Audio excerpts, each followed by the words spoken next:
What's up, everybody, and welcome to ITG Daily, the show that brings you the hottest in gaming news. I'm Drew Bosley, that's Scott Savage, and you can join us each and every day over at InsideTheGame.ca, our friends over at Fired Up Network, of course, with their 212 platforms, YouTube at Inside the Game Official, and those TV streaming networks around the globe, Amazon Prime, ESTV, Jinx Esports TV, and so much more. Scott, what's on today's show?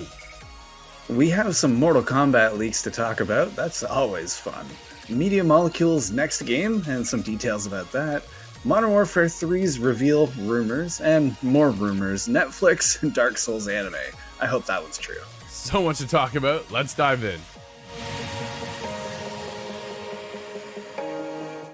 Scott, topic number one is a hot one because we are big fans of the world of Mortal Kombat, but this one is leaked for DLC characters on the way. We do know already some that are coming. They have been confirmed for the Kombat Pack 1, but we didn't know what was coming in for 2. We still don't technically. This is just a leak, so take it with a grain of salt.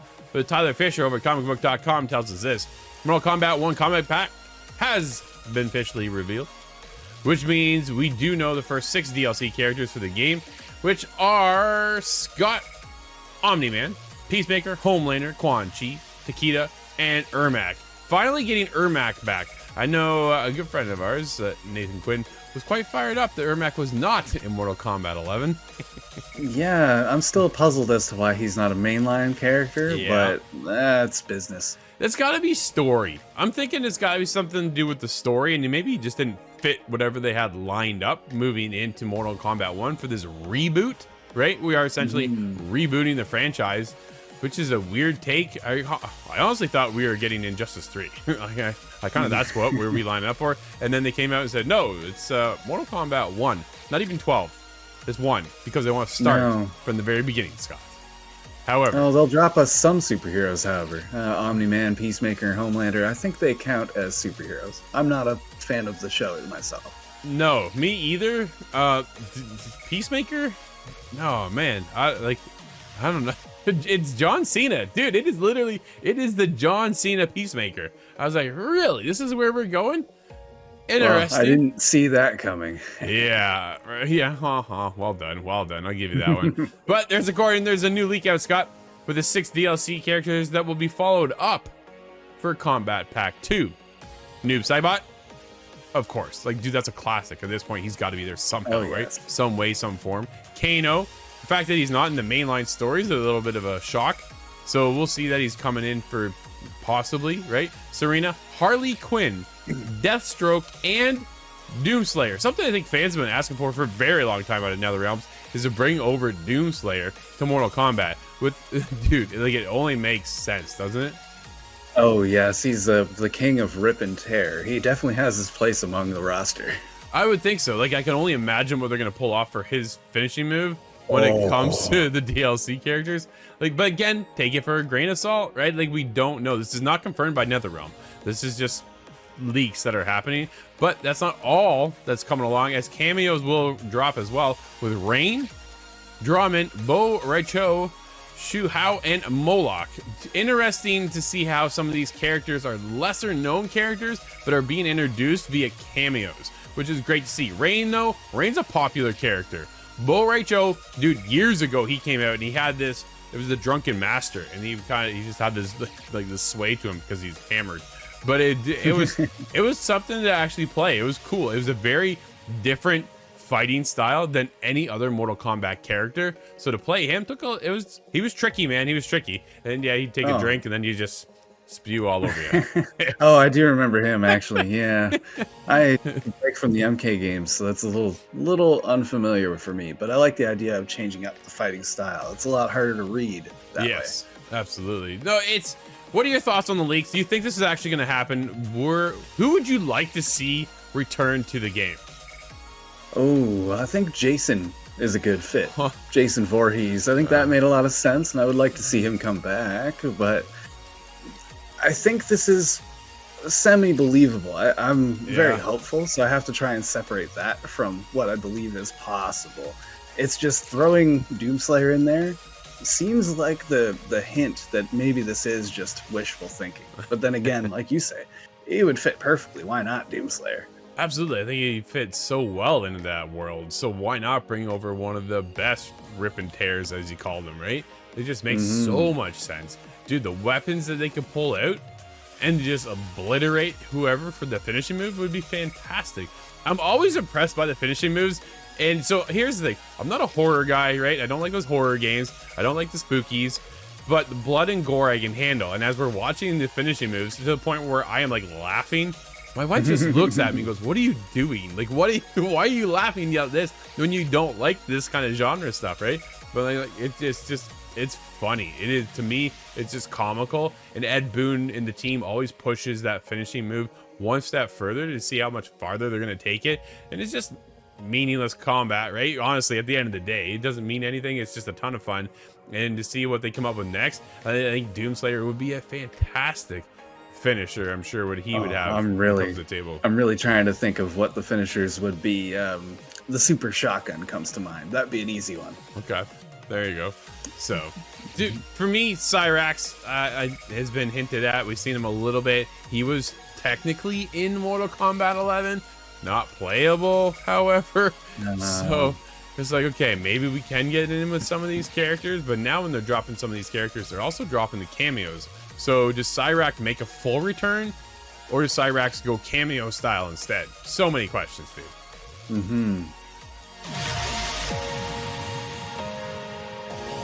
Dude, this is an interesting topic for topic number 2. Stefan Telby over at Push Square went and was able to preview Media Molecule's next game.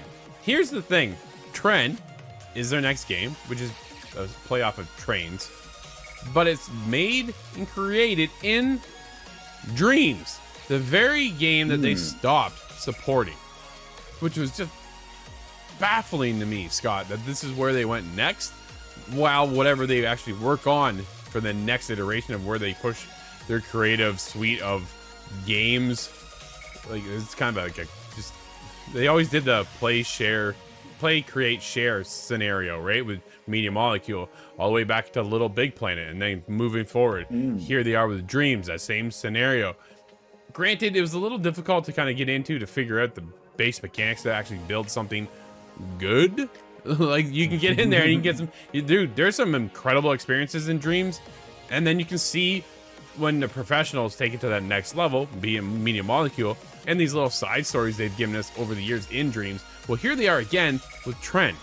And this one, dude, I'm like, yo, first of all, I'm in. Like, thank you for doing this. This looks super cool. I cannot wait to play it myself. But I just found it so interesting that this is the story that they're taking to continue on Media Molecule's legend, instead of just going directly into another game altogether. But yeah, it seems like a really strange timing to be shutting down Dreams and then produce this. It seems like this would have been a good way of selling what Dreams could do. Absolutely. Let's get into Stefan's article here. Is Media Molecule might be taking a step back from Dreams in the near future, but is going out on a high note. One of the team's last major contributions to its community-driven platform is Tren, a game about a wooden train set that packs the same warmth, whimsy, and charm as its previous works. It's incredible to think of, man. Dude, I'm still blown away by this.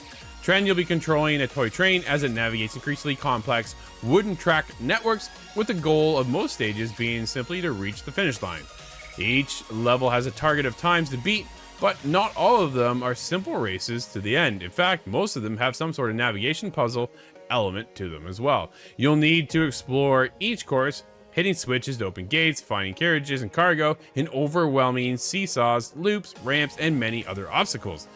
Dude, I'm down. I'm in for this little puzzle, eh? This sounds really fun to me. It gives me memories back from Little Big Planet, actually. The idea that get to the finish line might just not be so easy as running there. No, absolutely. They've taken that childhood train of Thomas back in the day, and it looks like they've imported that into Tren here for Dreams. And the majority of the levels we played, he says, were like this, each lasting us a couple of minutes or so. We poked around and aimed to improve our times. Another element of the game is that it runs on physics, meaning if you go too fast around a corner or don't go fast enough on a loop-de-loop, you'll just fly off the tracks, managing your little train speed and momentum, which increases if you're carrying carriages or pulling carriages is part of the challenge. It's certainly not a simulation, but you still need to be a little careful if you want to get those gold medals. Scott, score chasing, dude. It's always something nice, isn't it? No, that'll keep you going back for more. Yeah, and absolutely. if my times can beat your times, then I don't think you'd let me stand with that. No, that's one of the things I always liked at Ubisoft when it came to trials, right? Because you can see everybody else's time, and you get in there and you can battle your friends and say, "Oh, okay, this is my time. What do you have?" And then you come back and you beat my time. Like, yo, I'm now back on that track, so I can then beat your time. And yeah, it's just a little competitive thing that goes back and forth, which is really, really cool. Outside of the stages themselves, a hub world connecting them all, taking us to a dusty loft. A big theme of trends seems to be nostalgia, with countless references to the 80s and 90s visible in this space, as well as toys and books from the era. The retro set dressing is also scattered throughout each level, tying everything together with 20-sided dice, board games, figurines, batteries, and much more. Dude, this sounds cool. Like, I'm really impressed that this is what they're doing. I'm just more shocked, actually, that this is it. You can also go in and create your own tracks. So this is, you go into Dreams to play Tren, but then you can play Tren as his own game and design all the levels. Like, man, amazing to see what they've done. I'm just a little shocked they weren't able to take that Dreams game, that title, to that next level and pull in such a much broader audience than what it's been able to capitalize on. But it has been there for people to play for so long.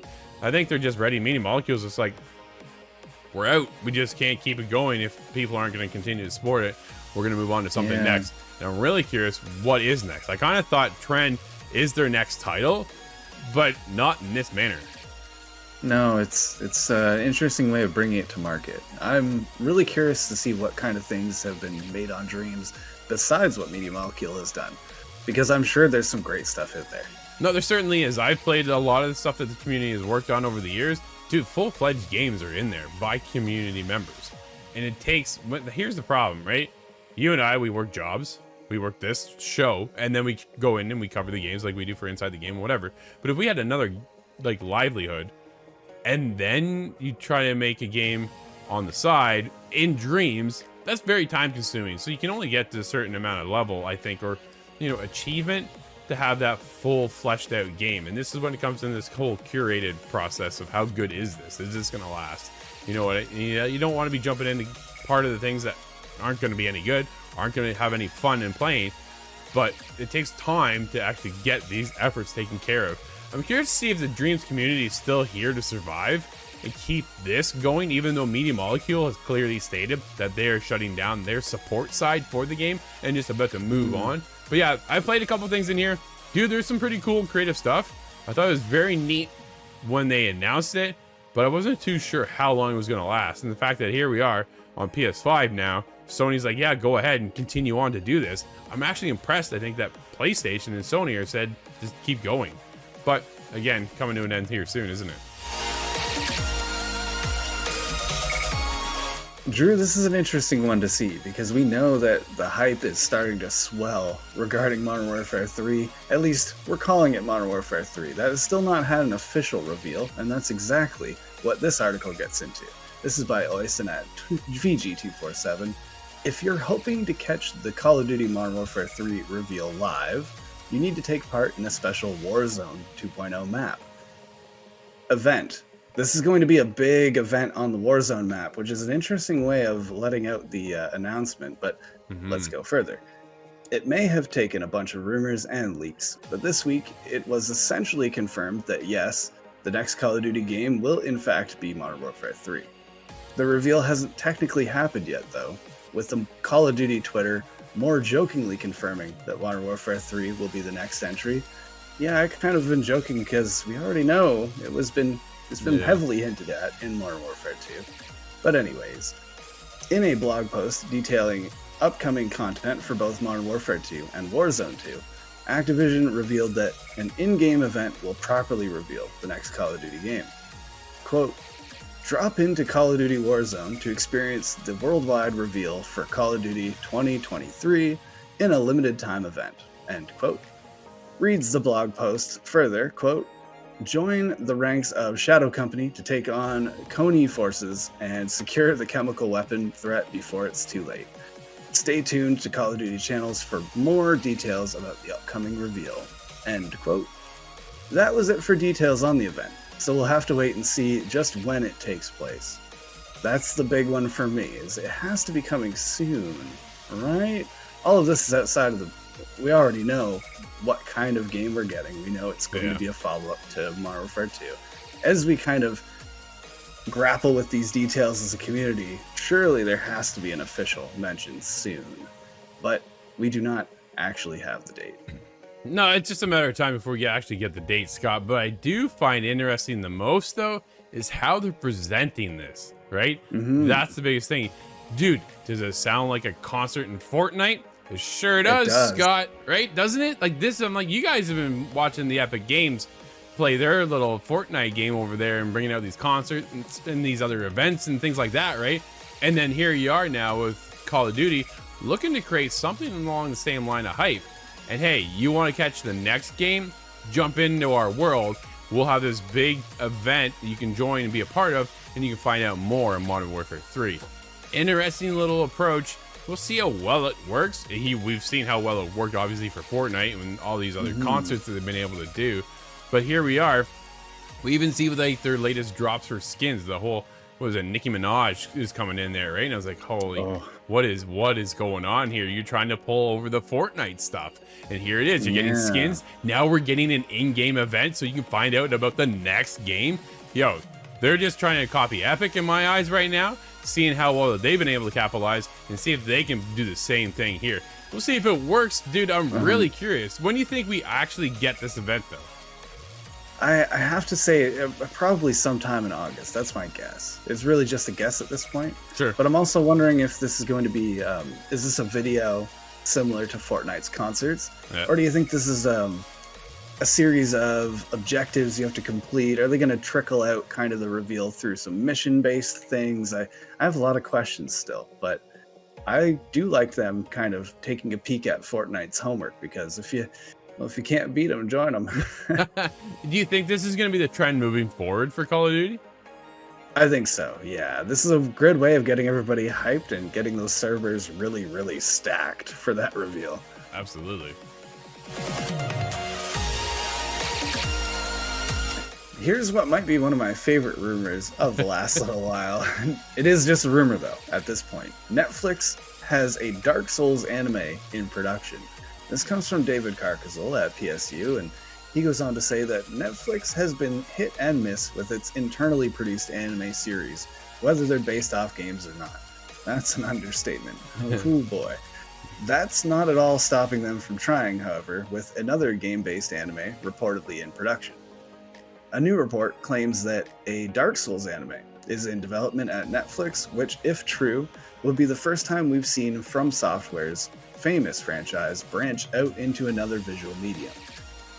With the deep imagery and visual presentation of each Dark Souls title, an anime adaptation absolutely makes the most sense, as animators will really be able to capture the grandeur of everything players experience. Yeah, that is not going to work in a live action setting. There's far too many fantastical and dark things in the Dark Souls universe. I'm excited, but there's more. What's perhaps most interesting, though, is how Netflix will weave its own story, as the one player's experience in Dark Souls is told very tangentially, and there's plenty of places where it's up to players to fill in the blanks. I think that's a reference actually to something that you found through Elden Ring, where the storytelling is not expositional. It's all environmental, but this could be a very good venue for it. For everything Souls-related From Software has done, save for Sekiro, it's never told a fully linear story, and always leaves things purposefully vague for the player to figure out or insert their own version of what happened. A lot of fan theories have swirled. How Netflix and the team behind it will be able to create a story that can fight within the world of Dark Souls, potentially even venturing to answer some of the questions left to the player from the games, could make for a very intriguing show, and I have to agree with that. There's a huge amount of material here, and it's all really deep, dark stuff that I would love to see turned into an anime. And I have to point to the Castlevania animes. Yeah. The beginning of that Castlevania anime is one of the strongest intros to a show that I've seen in a very long time. Well, we've seen so much crossover with transmedia lately that it just makes sense, doesn't it? If you're going to bring a franchise over, this cues them up for opportunities to not only stick with Dark Souls, but maybe even weave over into the world of Elden Ring, right? And what that can eventually bring over as well. So here's the starting point. Why don't we start with one of their best games ever and then build off of that? Let's do Dark Souls, then Demon Souls, and just continue on and keep going, right? Because there's multiple games, so why not tell the path of multiple stories within this world, and then eventually head over to Elden Ring. And by that time, Scott, by that time alone, how big do you think this anime is? It's gonna be huge, wouldn't you think? Yeah, anime would be a good decision, because instead of making one movie that would never hope to explain anything, this could be a very long, drawn-out story. There's a lot of characters from those games that could be very, very well deserving of an anime series. Solaire, he's one you can bring all the way to the end, and there's a lot of different kind of endings to the Dark Souls games, so I'm wondering if they're gonna touch that at all, or if it'll be something that happened in the past, something that's referenced. Artorias, the Abyss Walker, for example. I would love to see any information on him. Here's the thing where I come in and go, crap, it's anime, right? That's the anime's not my forte at all when it comes to some of these things. But dude, Arcane had a very crafty, unique, and special art style. If they were to take that approach, I'd be down in seconds. Will I check this out? Yeah, I probably will. I am going to check it out, right? If this is actually going to happen, when the time comes, it is out there, I'll take a look. I've seen some animes that I'm like, not a chance. And then I've seen others, I'm like, yeah, this isn't too bad. I can handle this, right? But dude, I think that's fair. Arcane from League of Legends, like they were able to bring in League of Legends and tell a whole story over there. And what Arcane was able to create, where the animes over there with Arcane, was fantastic. It was so beautiful. It was stunning. And I loved my time in there. I'm not a League of Legends fan at all. But here we go. We cross over into this whole transmedia cycle that we've been seeing circulate around and around. Whether you like Halo as a live action or not, Last of Us nailed it, right? The Last of Us was able to make the jump and do it right. Here we go again. League of Legends did Arcane back in the day a couple years ago. That worked out excellent for itself. We go now in with From Software's biggest franchises, give us Dark Souls, and eventually Elden Ring. Like, they can keep that going. If they can keep that going with their games, dude, it's just money, money, money, money, money. Oh yeah, they are no shortage of income already, but that would take it to an absolute next level. Absolutely. Scott, it's a bit of a quiet day on the forefront for games. What do we have today? We have F1 Manager 2023, and that's on the PlayStations, the Xboxes, and PC.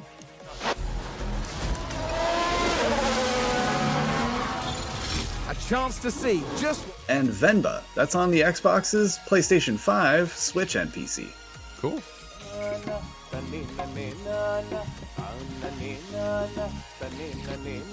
Well, that'll wrap up today's show, everybody. Thank you for hanging out with us. This has been ITG Daily, the show that brings you the hottest in gaming news. We'll be back again tomorrow. I'm Drew. That's Scott. And we'll see you inside the game.